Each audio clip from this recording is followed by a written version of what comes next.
Marcus Aurelius lived his daily life according to these habits. It is a sobering thought to consider that Marcus Aurelius, the leader of the mightiest empire on the planet, only had 24 hours in a day. How did he manage it all? How did he manage to juggle being a writer, philosopher, king, and spouse, with the need to enact laws, try cases, command armies in combat, and lead Rome through a devastating plague? How could he have done all of this without losing his moral integrity or succumbing to pressures or temptations associated with his position? Well, routine had a part in it. Like all Stoics, Marcus Aurelius was a creature of habit. Like Aristotle, they recognized that our actions are what define us. They realized that being exceptional is a habit. Marcus Aurelius saw the daybreak early in the morning. He would grab his sheets and pen when he woke up. He was aware that he was getting up to do a human task. There was not time for him to curl up beneath the blankets and keep warm as he slept. When the sun came up, Marco would take out his diary and write for a few minutes on the blank page, allowing his mind to clear and helping him to recall what really mattered. He would get ready for the day, aware that he would encounter rude, resentful, short-sighted, and irritating individuals. However, Marcus Aurelius realized that he had to stop letting such individuals affect his life. He had to do what his conscience told him to do. Most likely, Marcus Aurelius started with his most crucial assignments. He wanted to get things started while he was still fresh and didn't believe in procrastinating. Marcus had learnt to work long hours and to persevere from his stepfather, the Roman Emperor Antonius Pius, who used to advise him to do it as if it were the last and most important thing in your life. As a result, Marcus was laser-focused on everything in front of him. He also said in his meditation that he liked how Antony planned his restroom breaks so that he could work for extended periods of time without interruption. Marcus performed his job without complaint and didn't avoid hard effort. Marcus Aurelius once said, "The echo of what we do now echoes into eternity." However, what about stress? Marcus Aurelius used exercise as a coping mechanism for his stress. He would often take a break to go horseback riding or hunting. According to Marcus Aurelius, we often want to separate our minds from events, yet the things we need to separate from are our ideas, because distressing thoughts are what really exist. Thus, the concepts that we ourselves have in our minds are what cause stress. Marcus Aurelius mentions finding and achieving silence about a dozen times in the Meditations. Those periods of peace would have been crucial. We are unable to contemplate, to clear our brains, to have a broad perspective, or to be philosophical in the absence of calm. Regarding food, nevertheless, what can be said? Marcus seems to have been someone who ate to survive rather than someone who eats to survive. He ate rapidly and healthily, didn't overindulge in food, and didn't give a damn about fine dining, wine, or chefs who were trained in their craft. The natural fuel was food, so he obtained it and continued. Although Marcus's reading age is unknown, it is certain that books had a significant role in his life, as they would have for any intellectual person. Marcus was constantly studying to become better since he understood he had to read to lead. He was constantly looking for historical context and preferred reading to the latest rumors and breaking news.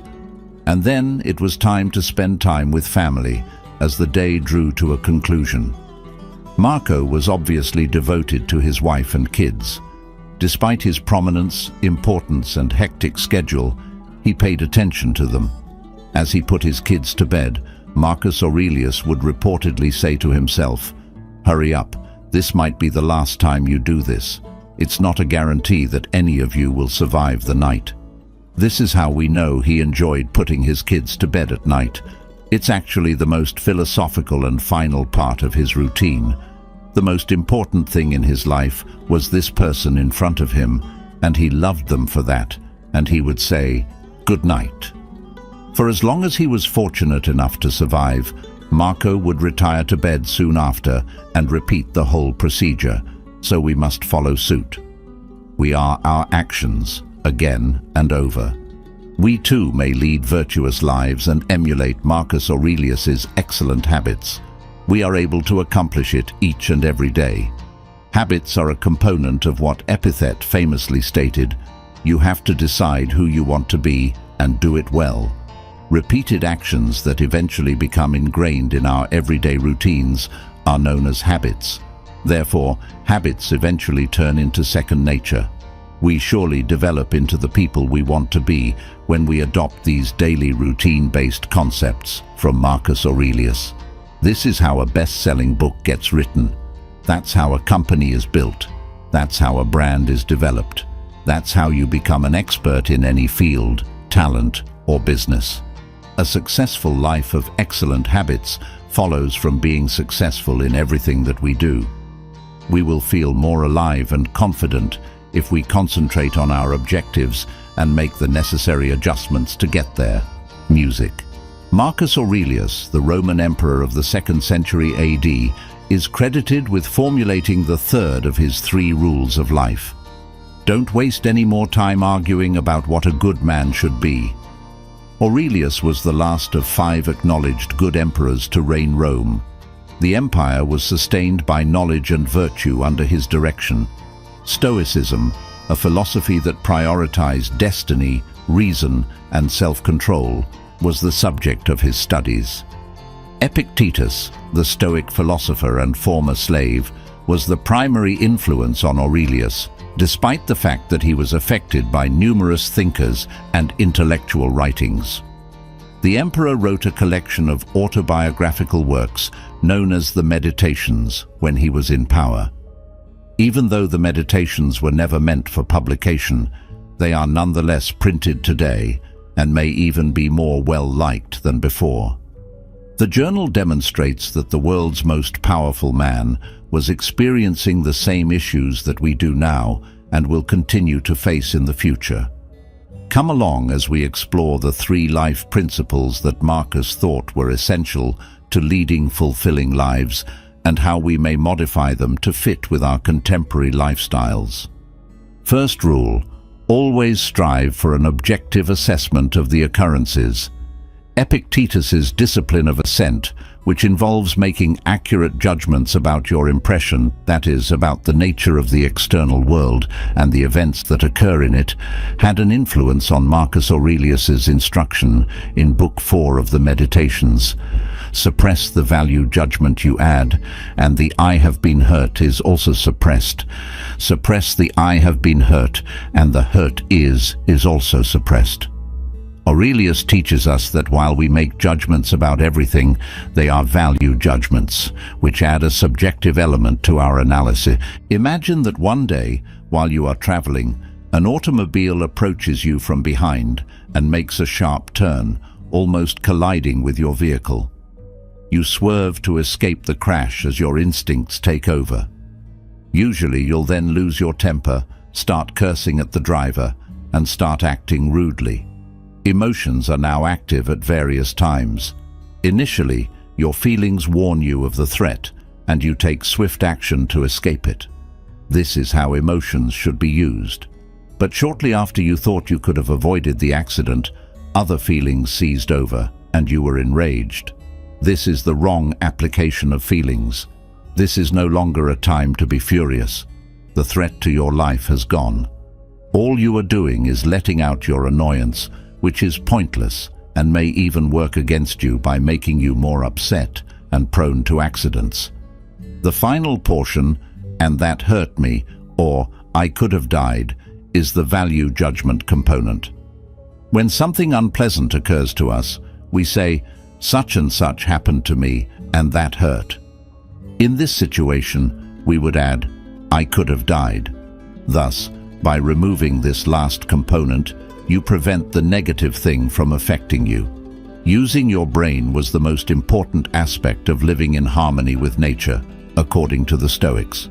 Instead of adding our own subjective interpretations to our decisions, we should make an effort to employ reason and reasonable thinking to decide whether or not to agree with the impression. So how can we use reason to arrive at sound decisions? We do this by using reason, just as the ancient Stoics did 2 millennia ago. This is referred to as cognitive distance in the contemporary world. The primary prelude to cognitive behavioral treatment, or CBT, is known as cognitive distancing. It is the capacity to recognize our own assumptions and ideas and to disentangle them from outside happenings.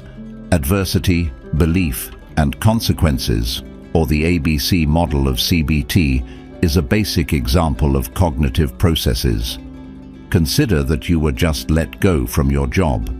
The layoff is the difficulty, and our representation or explanation of it is the belief. In this situation, we could feel helpless or worry about the mortgage or unforeseen circumstances in the future. The emotions that the idea arouses are known as consequences. Maybe we're angry or depressed. You are not making an impartial assessment when you make a decision like this and give the events significance. Thus, always remember to take each situation as it comes and use the discipline of judgment to consider if your opinions are warranted. Let's say you believe you are unworthy and that you will never get a job or lose your house after being dismissed from your work. Is being fired a clear sign that you are unworthy or that you won't be able to obtain employment in the future? Naturally, no. Of course, there are other jobs out there, and if you improve yourself over time, you could eventually get a position that's better than the one you left. Non-cognitive behaviors may serve to further support this. You may think of mindfulness meditation as a non-cognitive activity.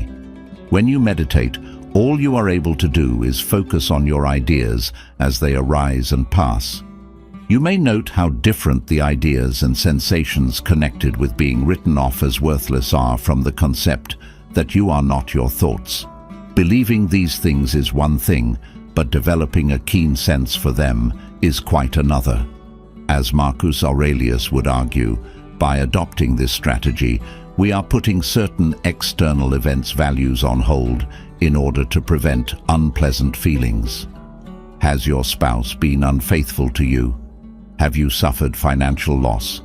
Are you being laughed at by others? Do something or move on. Something has occurred. Aim for objective assessments of events, since they cannot harm you if you do not let them. The second rule is to only want what you can control. Inspired by Epictetus's discipline of desire, Marcus Aurelius states in the 7th book of his Meditations, "Love only the event that comes upon us and is bound to us by fate." According to the Stoics, there are 4 passions that stand in the way of our happiness and cause us to suffer. They separated the 4 passions into 2 categories: desire, which is for things not now owned or expected in the future, and pleasure and misery, which are for things that an individual is currently engaged with. We will concentrate on the emotion of desire in this rule. All that Marcus Aurelius cared about was what he could control or what occurred to him. He would often remind himself during his meditations that the majority of life's events are out of his control. Life is erratic, he concluded. Nothing has altered in that aspect in 2 millennia. We often make wishes for things that are beyond of our control, such as more money, a better career, a larger home, more social media followers, or maybe the assurance that our spouse would always adore us, that our buddies will always be faithful to us.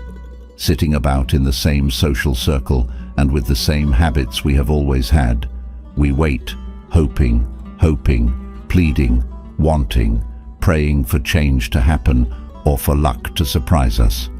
We never stop wanting a better, higher-paying job, but we won't develop any new skills that might help us get that position. Rather of wasting time and effort praying and hoping for a better outcome, we should concentrate on what we can control and begin making changes. We must be self-sufficient and accountable for our actions, not depending on the whims of fate or the gods to grant us our wishes. Marcus Aurelius advises us not to put our hope in unknowns and to confine our wants to what we can control, such taking purposeful action if we want to advance in life. Anything you want or desire will require your deliberation and consideration, not desire. Desire is really, I want this car, and once I get it, I will be happy.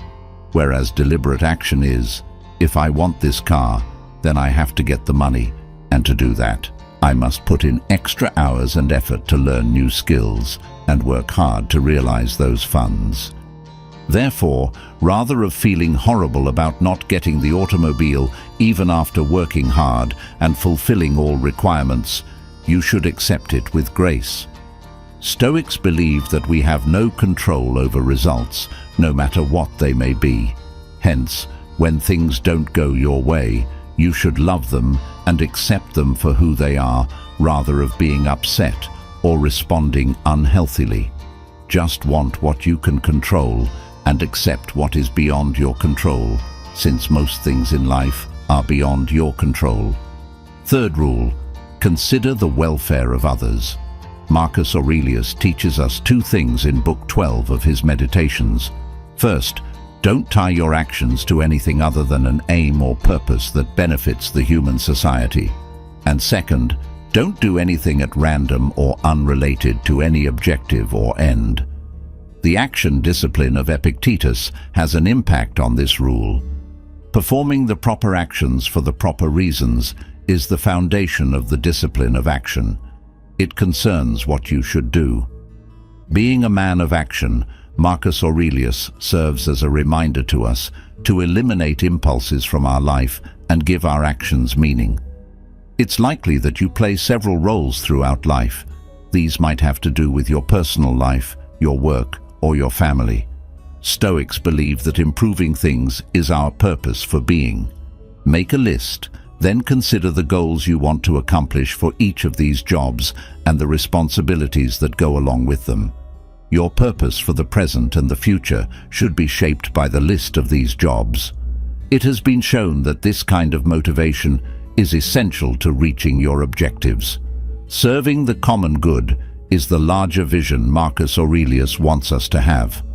All humans, even the egotistical, intrusive, dishonest, scheming, jealous and aloof ones, exist to support one another. We are social creatures by nature, and our moral instincts enable us to exist in communities. It is unreasonable and goes against human nature to behave differently and live like an animal. Since we are all a part of the larger world, our actions also reflect our position within it. Our society serves as the glue that keeps us together. Thus, there must always be an ethical motivation behind our actions. Consider lying as an example. Lying will come back to haunt you. You will lose the confidence of others, which may affect how you are treated going forward. There will be repercussions even if you escape detection at other people's cost. One poor decision may ruin your reputation. Thus, use caution while acting.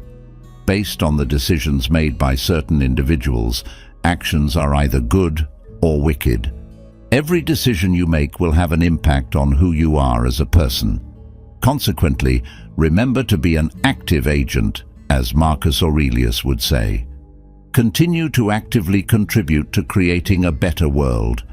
To behave in the best interests of society as a whole, we must take into account the impact of our actions on other people. To further the benefit of others, one must rise beyond self-interest and selfishness. Marcus Aurelius urges us to consider the motivations underlying our actions and match them with a just goal that advances mankind. This may take many forms, ranging from modest everyday deeds of generosity and compassion to more extensive commitments to social and environmental concerns. We cultivate virtues like empathy, compassion, and solidarity by working for the common good, in addition to advancing societal peace and development. These virtues not only improve each of our lives on an individual basis, but also support a more fair and equitable society for everyone by strengthening the social fabric. To put it briefly, The three principles of life proposed by Marcus Aurelius provide us a moral and useful framework for leading a purposeful and happy existence. It is possible to cultivate knowledge, virtue, and pleasure for ourselves and others by working for the common good, striving for a pure assessment of events, and seeking just what is within our control. As a result, we take Marcus Aurelius's advice and design both our personal pleasure and the well-being of all others.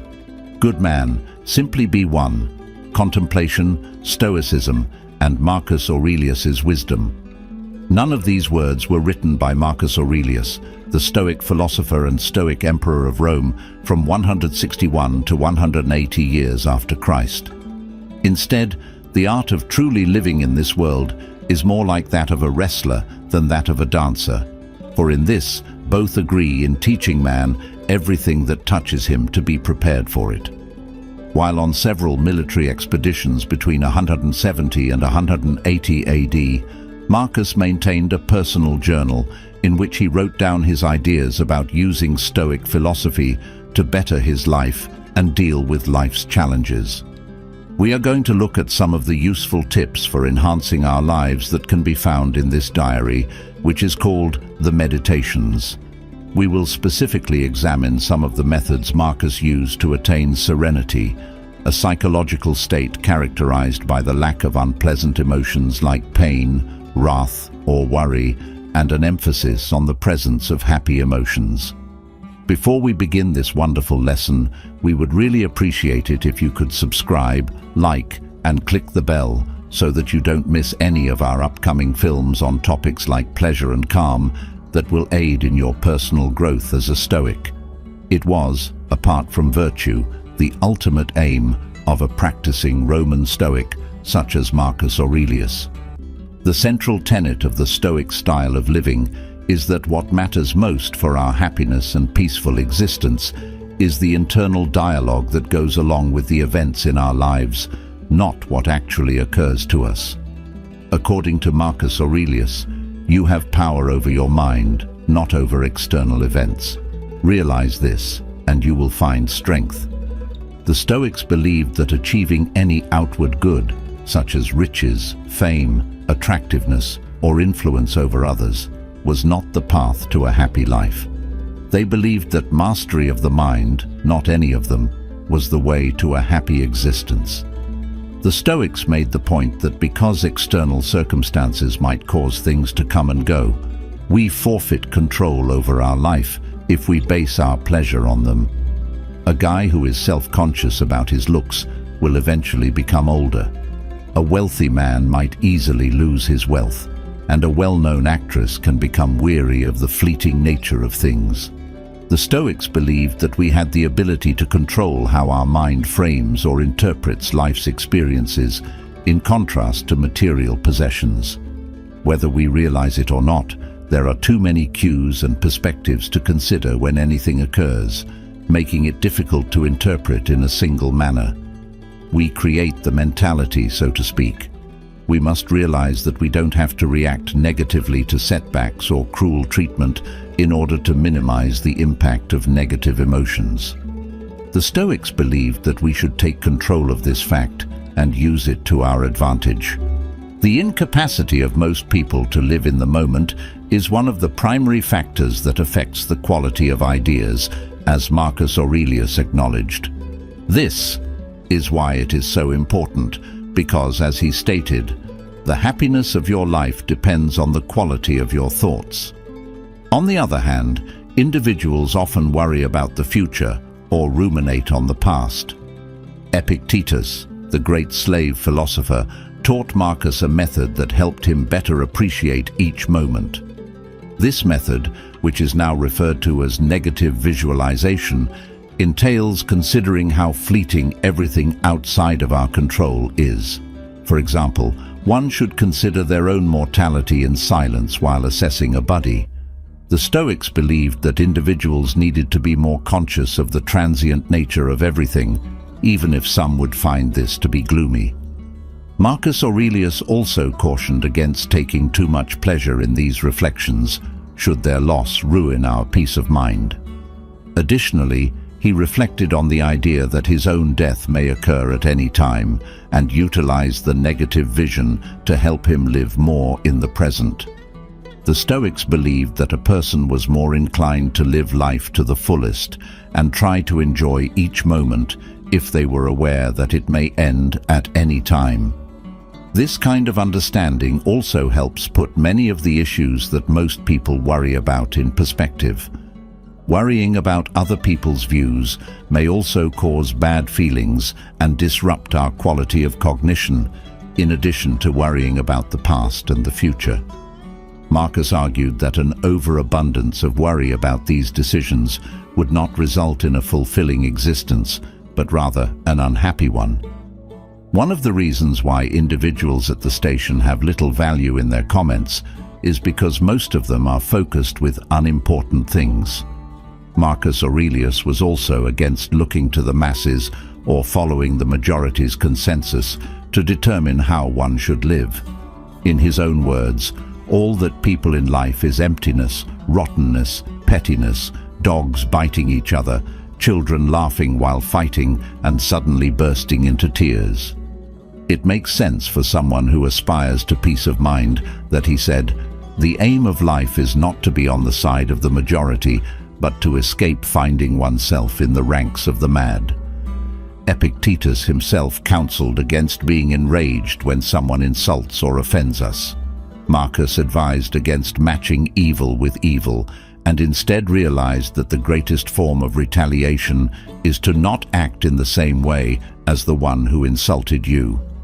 When another blames you or hates you, or people express similar criticisms, look into their souls, penetrate into their inner selves, and see what kind of people they are.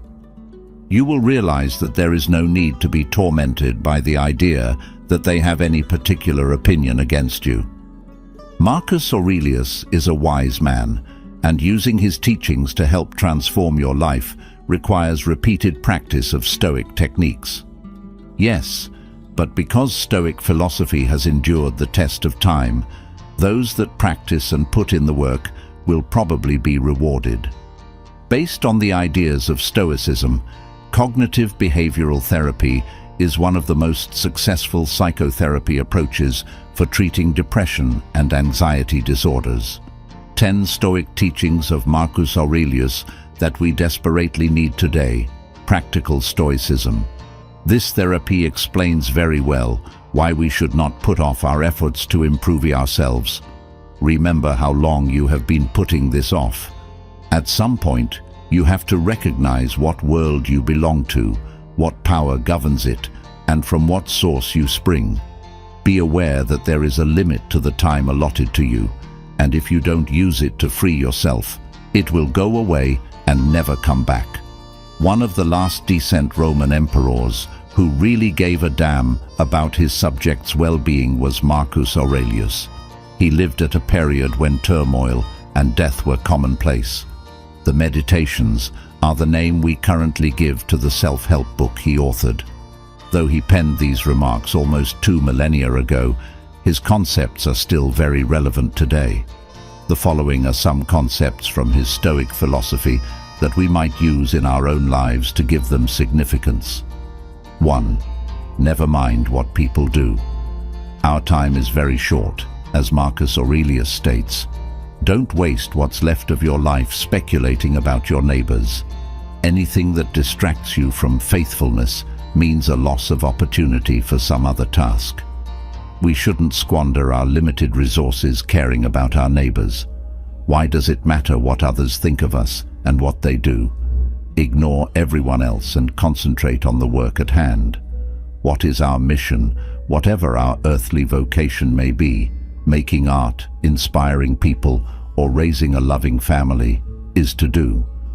Because of social media, we are glued to what other people are doing these days.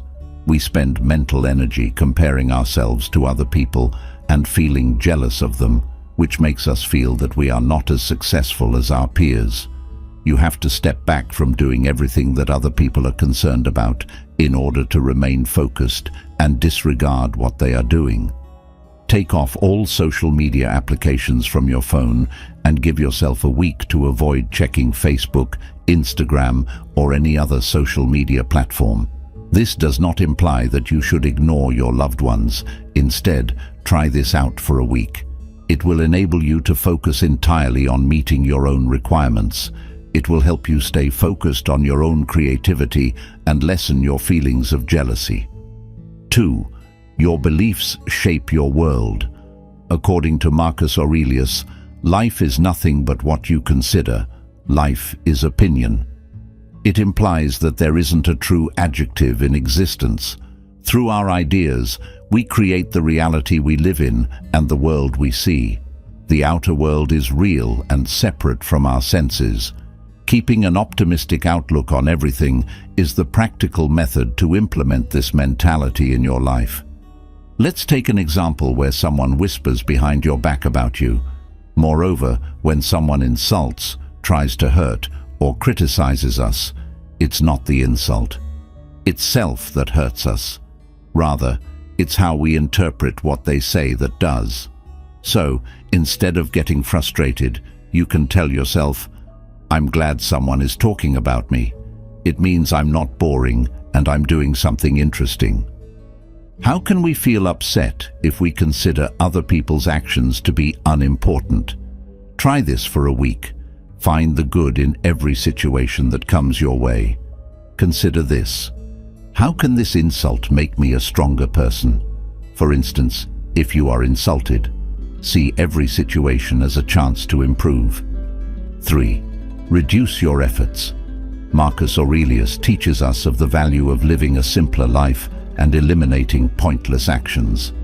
The wise guy stated, "Let your deeds be few if you want to know satisfaction."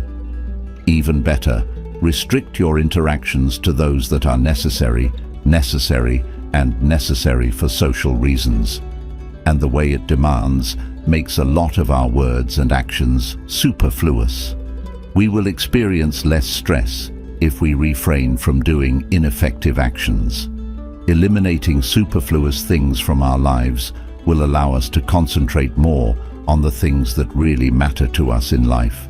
The less words, actions, ideas, and emotions we have, the less time we will waste. That may be the chance to spend time with your loved ones, engage in artistic endeavors, or provide a helping hand to others. Every week, ask yourself whether what you're doing is productive. You may use this in a variety of ways while making judgments. Consider this. Is this social gathering constructive? If you have commitments to others, as much as you can, practice saying no. 4. The door of death is ajar. Your life narrative is now complete. Going forward, think of any more time that could be granted as a surplus, not negotiated. Consider all the individuals who learn they have cancer or another illness. After realizing this, people stop doing everything they dislike and concentrate only on the things that really matter to them. We do not squander time or our limited free time when we are aware that death is imminent, watching TV or engaging in other passive activities. We scramble to work on projects that excite us and are important to us. We cut out unproductive people and actions from our life and spend more time with those we love, bringing to mind that death provides us with direction. Imagine if this is your final day on Earth right now. How would you respond? What wouldn't you do on a typical day? To your loved ones, what would you say? With whom would you choose to spend time, and with whom would you choose not to? What artistic gesture would you make? If you knew today was your last, what would you not do with your life? Think about this all the time and live each day as if it were your last, because it certainly will be. 5. You underestimate your strength. Marcus Aurelius once said, "How fortunate I am that he has left me without bitterness, unshaken by the present and unmoved by the future." Keep that in mind the next time someone attempts to injure you. It indicates that you are stronger than you realize. Anyone may have experienced the same incident, but not everyone would have emerged unscathed. It is beyond your control to stop others from cursing at you. However, you have the power to alter how they see the circumstances. You will have to battle hard opponents if you wish to be a professional boxer. You will bruise, bleed, even break a few bones, but in the process, you will get stronger. To be honest, living may be difficult at times, and it takes courage to do so. Imagine yourself today as the world's strongest individual. You are more powerful than all of them. Imagine a swarm of arrows attempting to penetrate your golden armor whenever someone tries to harm you. Others are like ants attempting to hurt you. You are a giant.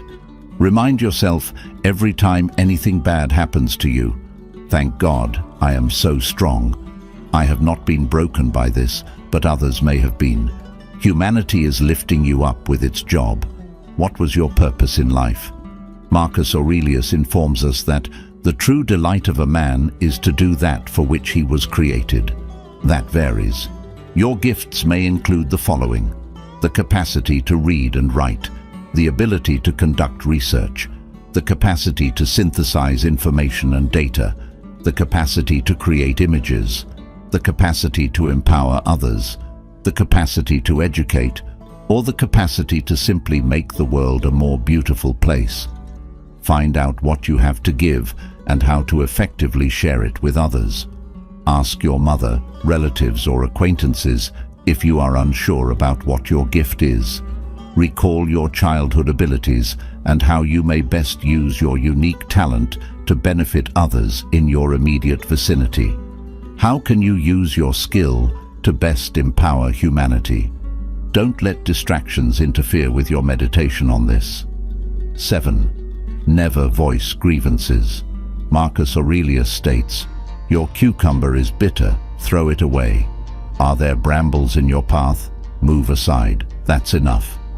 It implies that if there is anything bothering us, why should we complain? Simply disregard it. Cut off your social connections with them, or cease following them on social media if you detest your employment. Either find a different technique to lessen the agony or misery of your employment, or resign. A lot of the time, we are powerless to alter the outside environment. However, we may always adopt a different perspective on it. The majority of us are strapped for time, energy, or cash. But how can we make the most of what we have in light of our limited resources? Consider how to make the most of your limited resources to complete the tasks in your life, rather of dwelling on your complaints. Assume you have always wanted to launch your own company, but lack the necessary funds, time, or expertise. How can you make money off of that? It is possible that you are not hindered by any dogmas in your commercial dealings. Perhaps your lack of wealth allows you to be more imaginative. Make your company affordable by being thrifty with it. Restraints are what inspire creativity. Thus, make constructive use of your limits. 8. Anywhere is a good place to live. What causes a lot of misery for many of us is our homes where we live and the desire to be somewhere else. Marcus Aurelius says, "Let it be clear to you that the rhythm of the green fields can always be yours in this, that, or any other place, and that nothing is different here from what it would be, whether in the hills or by the sea or wherever." Even if we reside in the suburbs, we could still want to be in the city. Even if we have the option, we would still rather live in the country. It is possible for us to live in one city and want to move to another. However, the fact is that our location does not impact our level of happiness. Contentment is a decision. Remind yourself today that you can find happiness wherever you are. It is up to you to decide to be content. To be happy, you don't have to be someplace else. Contentment resides inside you, not on the exterior. It's always your choice to be content. 9. Cherish your fate. Many of us are unhappy because we don't accept our fate. Marcus Aurelius states, "Whether you are at home or leaving home, you should keep this in mind, that obstacles are not on the road, but in the mind. You will not waste time or complain about your destiny." We believe we are not where we should be, which is why we are dissatisfied with our life. Alternatively, We become upset with fate because we believe we are not where we want to be. However, fate is indestructible. Your fate cannot be altered. You may, however, alter your perspective on it. To be happy, one must choose to embrace one's fate. There isn't a substitute. There isn't an alternative. Accept your fate now. Recognize that, at this moment in your life, you are exactly where you should be. Accept your shortcomings, errors, and blunders. Acquire knowledge from your errors, setbacks, and shortcomings. Cherish your fate. Cherish your existence. Respect your identity. Appreciate your true identity. 10. Recall that everything is fleeting. We suffer in life because we believe that life is everlasting, as Marcus Aurelius tells us. Don't you know that human life is so fleeting? Some spend it here and some there, and none for long. What is left for him but a little mud and some empty words? However, the reality is that everything in life is ephemeral. Things will always change, shatter, and disintegrate. We cannot stop them. However, our interpretations of events are up to us. Our interpretations of events are up to us. Furthermore, we have a choice in how we wish to live.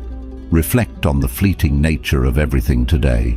Imagine that tomorrow everything that you now own would go. Given what you have today, how would you value it? Would you be appreciative of what you now have? Would you be more mindful of the here and now? Never forget this. Everything is ephemeral, and cherish what you now have. You are stronger than you realize, therefore don't be frightened of dying. You always have the option to choose happiness, regardless of what life throws at you. The source of happiness is inside you, not outside of you. Instead of whining about your fate, embrace it. Never forget that life is just temporary. Life is not long.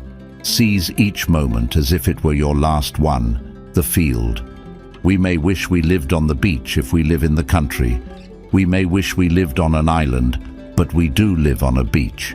Living in a suburban area may be more comfortable for us if we were island dwellers. The more energy, money, and attention you could have, the better things in life, if you were content with your current location and your home, and didn't wish you lived someplace else, in a larger area or in a nicer home. Make a list of the things you like about your house, neighborhood, or city. Never consider the drawbacks, and conversely, consider all the other locations you would rather call home.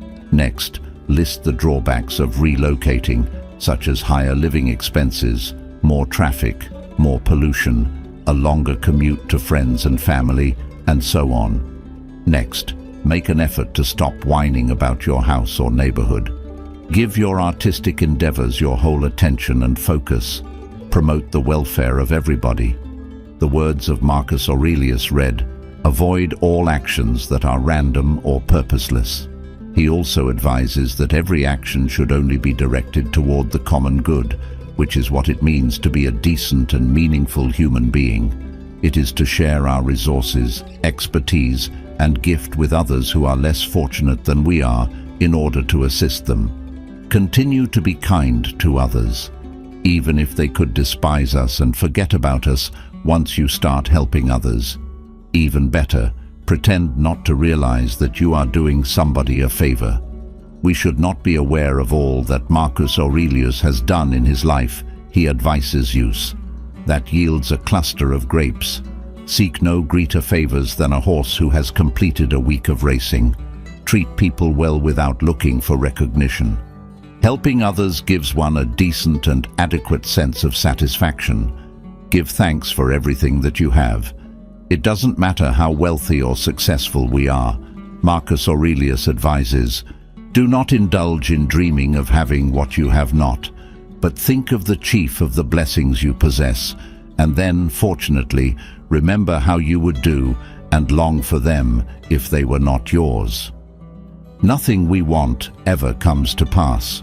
Not owning everything in the world equates to happiness. Happiness, on the other hand, comes from being appreciative of all we already have. How abundantly blessed.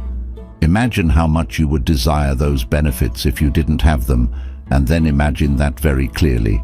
With any luck, you will be able to apply some of these lessons to your own life, which will provide you more strength to carry out your life's mission of promoting the greater good and less pain, tension, and anxiety.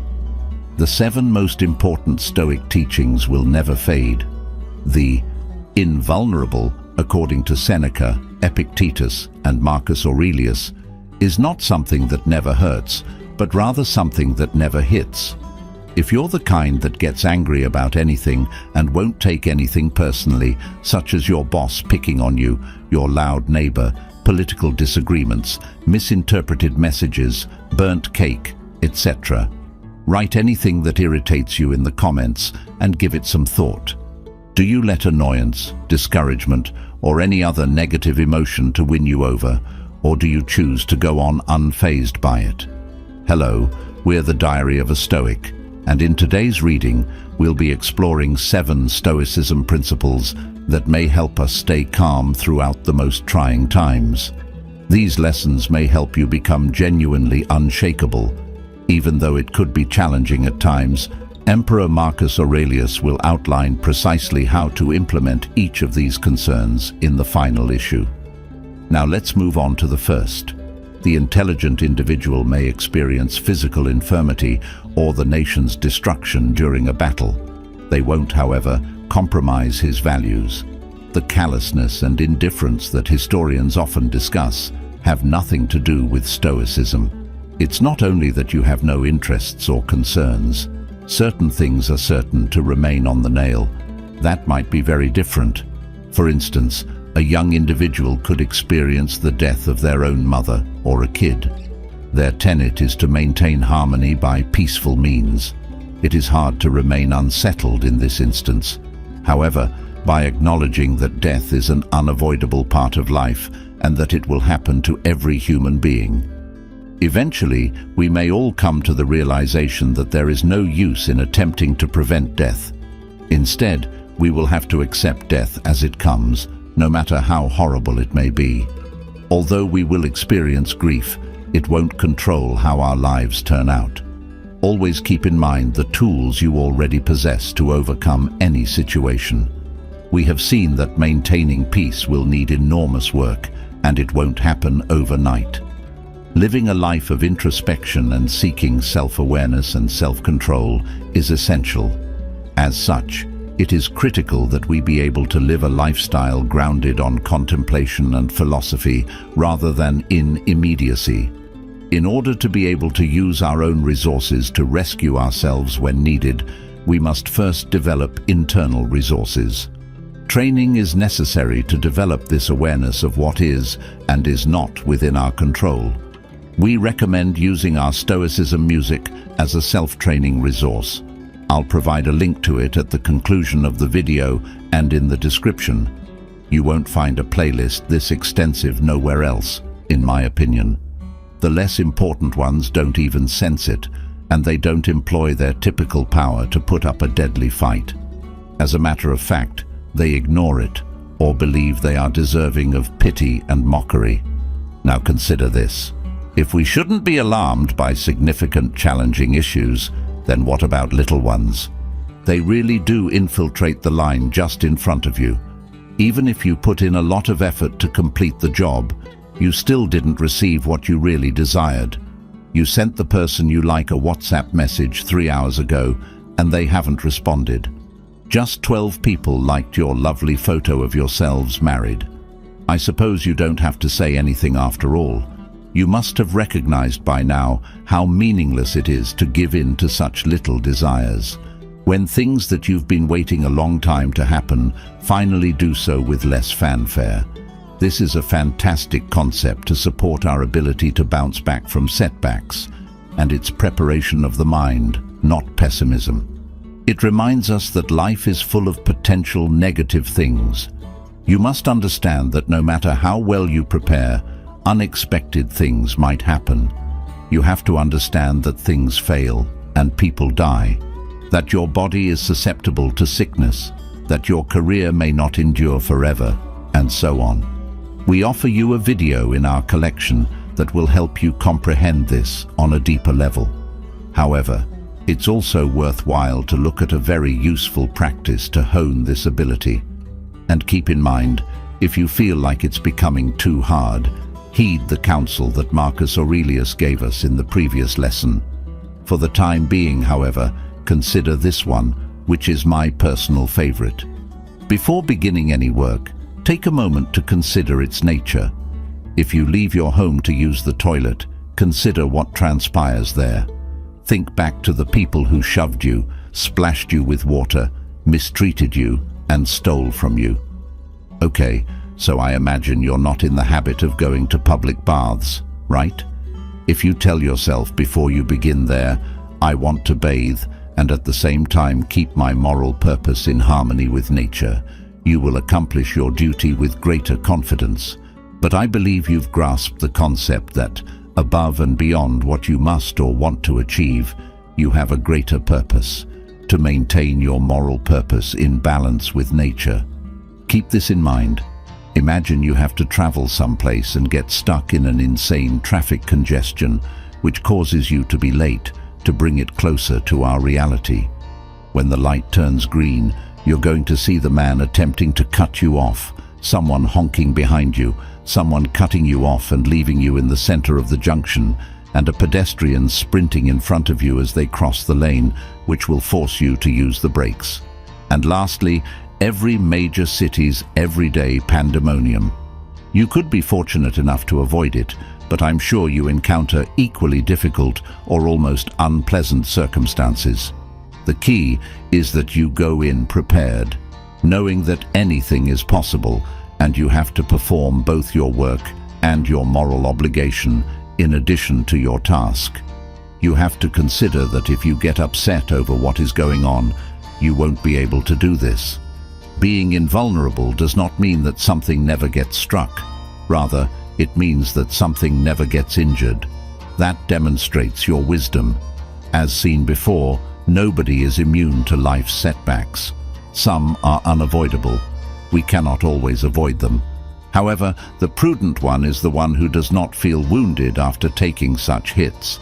The unwavering individual is the smart one. Although you have no control over what occurs to you, you do have power over how you respond to it. But honestly, how many of us could really be that way all the time? Undoubtedly, not many. What then can we do? Marcus Aurelius, the emperor, knows the solution. Remember, nevertheless, that conditions affect our efforts. Not attempting the impossible is your aim. What then is the objective? Attempting and accomplishing your goals is attained. A number of things might determine how well your actions turn out. Even if you are aware that you are as prepared as you possibly could be for a competition, there were still a lot of questions you had about it. A few other competitors had been training for a longer time. Even though a lot may go wrong, you tried your hardest, studied as much as you could, and got ready as much as you could. That is what counts. Try again when the subsequent decree is released. The same holds true for Stoic activities. It's odd that you won't always be able to use them. Everyone is not flawless after all. However, you should make every effort to apply them in every circumstance. It will become simpler with practice, as you will discover. Indeed, before long, the unimportant items we observed in Lesson TR won't even catch your attention. And because the majority of our days are occupied with the small things, that's already a significant victory. We invite you to subscribe if you're interested in learning more about how great thinkers may help us reimagine our lives for true success, balance, and peace of mind. To ensure you don't miss our next lessons on time management, let's say a bank credits your account with 86,400 each morning. Every night, it clears away any portion of the balance that it didn't utilize throughout the day. It doesn't carry over any balance from one day to the next. How would you respond?